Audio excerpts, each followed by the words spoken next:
Hi hello my dear viewers, ನಾನು ನಿಮ್ಮ ಜ್ಞಾನಾರಂಭ for education YouTube ಚಾನಲ್ನ ವತಿಯಿಂದ ನಿಮಗೆಲ್ಲ ಆತ್ಮೀಯವಾದಂಥ ಒಂದು ಸ್ವಾಗತವನ್ನು ಕೋರ್ತಾ ಸ್ನೇಹಿತರೆ, ಈಗಾಗಲೇ ನಾನು 6ನೇ ತರಗತಿ ಸಮಾಜ ವಿಜ್ಞಾನ ವಿಷಯಕ್ಕೆ ಸಂಬಂಧಿಸಿದಂಥ ಪೌರನೀತಿ ವಿಭಾಗದ ವಿಷಯಗಳನ್ನು ತಿಳಿಸ್ತಾ ಬರ್ತಾ ಇದ್ದೀನಿ. ಸೊ ಈ ಒಂದು ನಿಟ್ಟಿನಲ್ಲಿ ಇದು ಪ್ರಭುತ್ವದ ಪ್ರಕಾರಗಳು ಅನ್ನುವಂತಹ ಒಂದು ಲೆಸನನ್ನು ಈ ಸೆಷನಲ್ಲಿ ತಿಳಿಸ್ತಾ ಬರ್ತಾ ಇದ್ದೀನಿ. ಸ್ನೇಹಿತರೆ, ಈ ಒಂದು ಲೆಸನಲ್ಲಿ ಇರ್ತಕ್ಕಂತಹ ಒಂದು ಅಂಶಗಳನ್ನು ನಾವು ನೋಡೋದಾದರೆ ಪ್ರಭುತ್ವದ ಅರ್ಥ. ಸೊ ನೋಡಿ, ಒಂದು ರಾಷ್ಟ್ರದ ಪ್ರಜೆಗಳು ಸುಖ, ಶಾಂತಿ ಹಾಗೂ ನೆಮ್ಮದಿಯಿಂದ ಜೀವನ ನಡೆಸಲು ಒಂದು ವ್ಯವಸ್ಥಿತ ಆಡಳಿತದ ಅವಶ್ಯಕತೆ ಇರುತ್ತೆ. ಸೊ ಅಂತಹ ಆಡಳಿತ ವ್ಯವಸ್ಥೆಯನ್ನು ನಿಯಮಾನುಸಾರ ಮುಂದುವರಿಸಿಕೊಂಡು ಹೋಗುವ ಅಧಿಕಾರ ಹೊಂದಿರತಕ್ಕಂತಹ ವ್ಯವಸ್ಥೆಯನ್ನು ನಾವು ಪ್ರಭುತ್ವ ಅಂತ ಹೇಳಿ ಕರಿತೀವಿ. ಸೊ ಈ ವ್ಯವಸ್ಥೆಯು ಪ್ರಜೆಗಳಿಗೆ ಅನುಕೂಲವಾಗುವಂತಹ ಕಾನೂನುಗಳನ್ನು ರಚಿಸಿ ಅನುಷ್ಠಾನಗೊಳಿಸುವ ಹಾಗೂ ಶಾಂತಿ ಸುವ್ಯವಸ್ಥೆಯನ್ನು ಕಾಪಾಡುವಂತಹ ಜವಾಬ್ದಾರಿಯನ್ನು ಹೊಂದಿರುತ್ತೆ. ಸೊ ಇನ್ನು ಮುಂದುವರೆದಂತೆ ನೋಡೋದಾದರೆ ಪ್ರಭುತ್ವದ ವಿಧಗಳು ಅಂತ ಹೇಳಬೇಕಾಗುತ್ತೆ.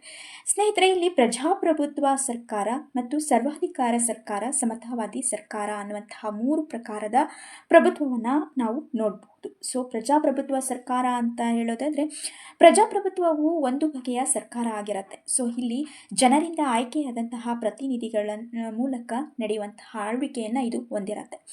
ಪ್ರಜಾಪ್ರಭುತ್ವ ಸರ್ಕಾರವು ಜನಬೆಂಬಲಿತದಿಂದ ಪ್ರಜೆಗಳೇ ಪ್ರಭುಗಳಾಗಿ ಆಡಳಿತ ನಡೆಸೋದ್ರಿಂದ ಇದನ್ನು ಪ್ರಜೆಗಳ ಸರ್ಕಾರ ಅಂತಲೂ ಕೂಡ ಕರೆಯಲಾಗುತ್ತೆ. ಅಂದರೆ ಪ್ರಜೆಗಳಿಂದ ಪ್ರಜೆಗಳಿಗಾಗಿ ಪ್ರಜೆಗಳಿಗೋಸ್ಕರ ನಡೆಸಲ್ಪಡುವಂತಹ ಒಂದು ಸರ್ಕಾರ ಈ ಪ್ರಜಾಪ್ರಭುತ್ವ ಸರ್ಕಾರ ಆಗಿರತ್ತೆ ಅಂತ ಹೇಳ್ಬೋದಾಗಿರುತ್ತೆ. ಸ್ನೇಹಿತರೆ, ಇನ್ನು ತಮ್ಮ ಪ್ರತಿನಿಧಿಗಳನ್ನು ಆಯ್ಕೆ ಮಾಡಲು ಪ್ರಜೆಗಳಿಗಿರುವ ಆಯ್ಕೆಯ ಸ್ವಾತಂತ್ರ್ಯವೇ ಇಲ್ಲಿ ಪ್ರಜೆಗಳ ಒಂದು ಜೀವಾಳ ಅಂತ ಹೇಳ್ಬೋದು. ಸೊ ಅಷ್ಟೇ ಅಲ್ಲ, ಇದು ಪ್ರಜಾಪ್ರಭುತ್ವದ ಜೀವಾಳ ಕೂಡ ಆಗಿರತ್ತೆ.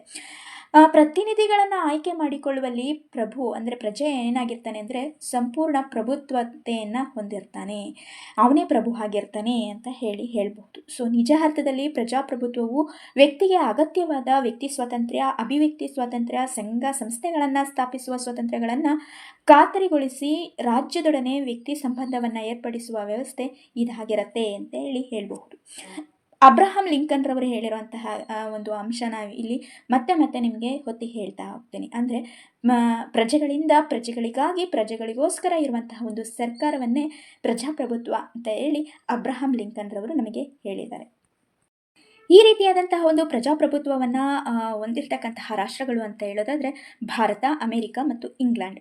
ಸೊ ಈ 3 ರಾಷ್ಟ್ರಗಳು ಸೇರಿದಂತೆ ಜಗತ್ತಿನ ಬಹುತೇಕ ದೇಶಗಳು ಪ್ರಜಾಪ್ರಭುತ್ವ ಸರ್ಕಾರದ ಪದ್ಧತಿಯನ್ನು ಅನುಸರಿಸ್ತಾ ಇರೋದನ್ನು ನಾವು ನೋಡಬಹುದಾಗಿರುತ್ತೆ ಸ್ನೇಹಿತರೆ. ಸೊ ನೋಡಿ, ಇದು ಚುನಾವಣಾ ಪ್ರಕ್ರಿಯೆ ಇದಾಗಿರುತ್ತೆ. ಈ ಒಂದು ಚಿತ್ರ ನಿಮಗೆ ಚುನಾವಣಾ ಪ್ರಕ್ರಿಯೆಯನ್ನು ಬಿಂಬಿಸುತ್ತೆ ಅಂತ ಹೇಳಬಹುದಾಗಿರುತ್ತೆ. ಸೊ ಇದು ಮತಗಟ್ಟೆಗೆ ಸಂಬಂಧಿಸಿದಂತಹ ಒಂದು ಚಿತ್ರ ಆಗಿರುತ್ತೆ. ಅದೇ ರೀತಿಯಾಗಿ ಸರ್ವಾಧಿಕಾರ ಸರ್ಕಾರ.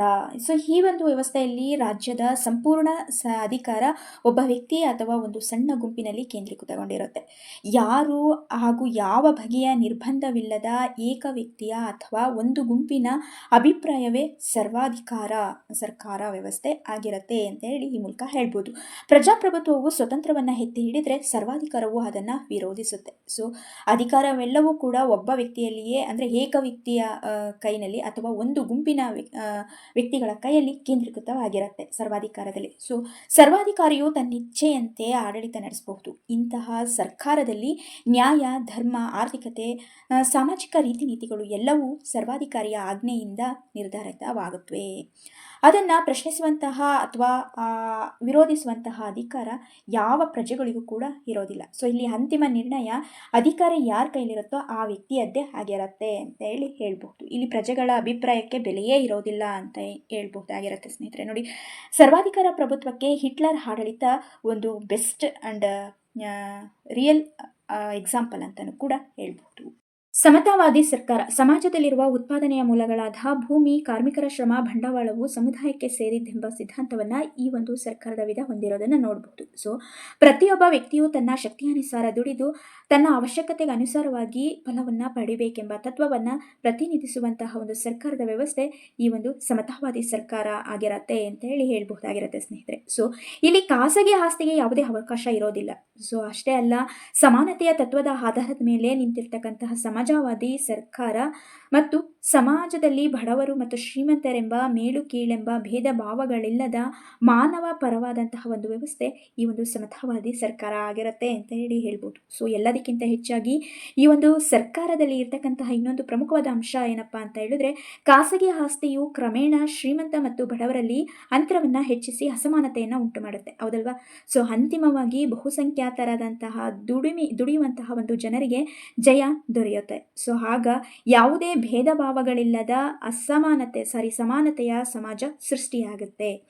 ಅಲ್ಲಿ ಎಲ್ಲರಿಗಾಗಿ ದುಡಿಯುವಂತಹ ಒಂದು ಸಂಸ್ಕೃತಿ ಎಲ್ಲರಲ್ಲೂ ಬೆಳೆದು ಪ್ರತಿಯೊಬ್ಬರೂ ಸುಖವಾಗಿರುವಂತಹ ಒಂದು ವ್ಯವಸ್ಥೆ ನಿರ್ಮಾಣ ಆಗುತ್ತೆ ಎನ್ನುವಂಥದ್ದು ಸಮತಾವಾದಿ ಸರ್ಕಾರದ ಒಂದು ಮುಖ್ಯ ಅಂಶ ಆಗಿರುತ್ತೆ ಅಂತ ಹೇಳಬಹುದಾಗಿರುತ್ತೆ ಸ್ನೇಹಿತರೆ. ಸೊ ಈ ಒಂದು ವ್ಯವಸ್ಥೆಯ ಪ್ರತಿಪಾದಕರು ಅಂತ ಹೇಳೋದಾದ್ರೆ ಅದು ಜರ್ಮನಿ ತತ್ವಶಾಸ್ತ್ರಜ್ಞರಾದಂತಹ ಅಂದರೆ ತತ್ವಜ್ಞಾನಿಯಾದಂತಹ ಕಾರ್ಲ್ ಮಾರ್ಕ್ಸ್ ರವರು ಅಂತ ಹೇಳ್ಬೋದು. ಸೊ ಕಾರ್ಲ್ ಮಾರ್ಕ್ಸ್ ರವರು ಈ ಒಂದು ಸಮತಾವಾದಿ ಸರ್ಕಾರದ ಪ್ರತಿಪಾದಕರಾಗಿದ್ದಾರೆ ಅಂತ ನಾನು ಹೇಳಲಿಕ್ಕೆ ಇಷ್ಟಪಡ್ತೀನಿ. ಜನರಿಂದ ಆಯ್ಕೆಯಾದ ಪ್ರತಿನಿಧಿಗಳ ಮೂಲಕ ನಡೆಯುವ ಆಳ್ವಿಕೆಯನ್ನ ಪ್ರಜಾಪ್ರಭುತ್ವ ಸರ್ಕಾರ ಎನ್ನಲಾಗಿದೆ. ಸೊ ನಾವೆಲ್ಲರೂ ಒಂದೇ ಎನ್ನುವ ಭಾವನೆಯೇ ಸಮತಾವಾದಿ ಭಾವನೆ ಅಂತ ಹೇಳಬಹುದು. ಸೊ ಇನ್ನು ಏಕ ವ್ಯಕ್ತಿಯ ಅಥವಾ ಒಂದು ಗುಂಪಿನ ಅಭಿಪ್ರಾಯವೇ ಸರ್ವಾಧಿಕಾರ ಸರ್ಕಾರ ವ್ಯವಸ್ಥೆ ಅಂತ ಹೇಳಲಾಗುತ್ತೆ. ಇನ್ನು ಸಮತಾವಾದಿ ಸರ್ಕಾರ ವ್ಯವಸ್ಥೆಯ ಪ್ರತಿಪಾದಕರು ಅಂತ ಹೇಳೋದಾದ್ರೆ ಅದು ಕಾರ್ಲ್ ಮಾರ್ಕ್ಸ್. ಇನ್ನು ಪ್ರಭುತ್ವ ಎಂದರೇನು, ಸರ್ವಾಧಿಕಾರ ಸರ್ಕಾರ ಎಂದರೇನು, ಸಮತಾವಾದಿ ಸರ್ಕಾರ ಎಂದರೇನು ಅಂತ ಈಗ ಆಲ್ರೆಡಿ ನಾನು ನಿಮಗೆ ತಿಳಿಸ್ಕೊಟ್ಟಿದ್ದೀನಿ. ಸೊ ಇನ್ನೊಮ್ಮೆ ನೋಡಿ ಈ ಒಂದು ವಿಡಿಯೋನ ನಿಮಗೆ ಸ್ಪಷ್ಟವಾಗಿ ತಿಳಿಯುತ್ತೆ ಅಂತ ಹೇಳ್ತಾ ನೋಡಿ, ಮುಂದಿನ ಗುಂಪಿನಲ್ಲಿ ಚರ್ಚಿಸಿ ಉತ್ತರಿಸಿ ಎನ್ನುವಂತಹ ಒಂದು ಪ್ರಶ್ನೆಗಳನ್ನು ನೀಡಲಾಗಿದೆ. ಸೊ ಇವುಗಳೆಲ್ಲವೂ ನಿಮ್ಮ ಒಂದು ಮುಂದಿನ ಒಂದು ತಯಾರಿಗಾಗಿ ಅಂತೇಳಿ ತೋರಿಸ್ತಾ, ಸ್ನೇಹಿತರೆ ಈ ಒಂದು ವಿಡಿಯೋ ನಿಮಗೆ ಇಷ್ಟ ಆಗಿತ್ತು ಅಂತ ಹೇಳಿದರೆ ಲೈಕ್ ಮಾಡಿ, ಶೇರ್ ಮಾಡಿ, ಕಮೆಂಟ್ ಮಾಡಿ. ಅಷ್ಟೇ ಅಲ್ಲ, ನಿಮ್ಮ ಸ್ನೇಹಿತರಿಗೂ ಕೂಡ ಈ ಒಂದು ಲಿಂಕನ್ನು ಶೇರ್ ಮಾಡಿ. ಮತ್ತು ನನ್ನ ಒಂದು ಡಿಸ್ಕ್ರಿಪ್ಷನ್ ಬಾಕ್ಸ್ನಲ್ಲಿ ಟೆಲಿಗ್ರಾಮ್ ಲಿಂಕನ್ನು ಕೂಡ ಶೇರ್ ಮಾಡಿರ್ತೀನಿ. ನೀವು ಅಲ್ಲಿ ವಿಸಿಟ್ ಮಾಡೋದ್ರ ಮೂಲಕ ಉಚಿತವಾಗಿ ಸದಸ್ಯತ್ವವನ್ನು ಪಡೆದುಕೊಳ್ಬೋದು ಅಂತ ಹೇಳ್ತಾ ಥ್ಯಾಂಕ್ಸ್ ಫಾರ್ ವಾಚಿಂಗ್.